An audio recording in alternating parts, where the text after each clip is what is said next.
Let's start. Today we will see how to implement a checkbox list tile in Flutter Android.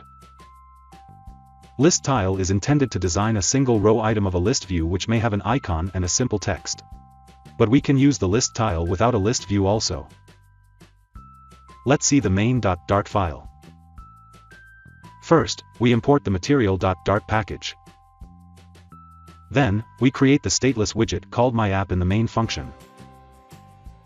This is the myApp stateless widget. In the build function, we create a material app and apply a theme. The home attribute is set to a stateful widget called myHomePage. This is the myHomePage stateful widget. Here we create a state object of this stateful widget, whose name is _myHomePageState. This is _myHomePageState class. Here we will design our app. These are the data members. These variables handle the check and uncheck status of the checkbox, and also its color accordingly. In the build function, we have a scaffold widget, upon which we will design other widgets. The app attribute is set to the app bar widget. We have used the title variable as the title of the app bar. The body attribute is set to the container widget so that we can add some margins to our UI.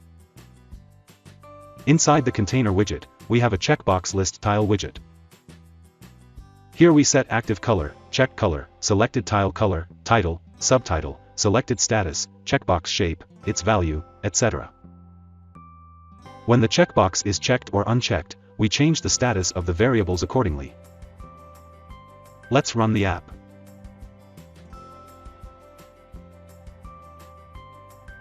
So that's it. That's how you can create a checkbox list tile in Flutter Android.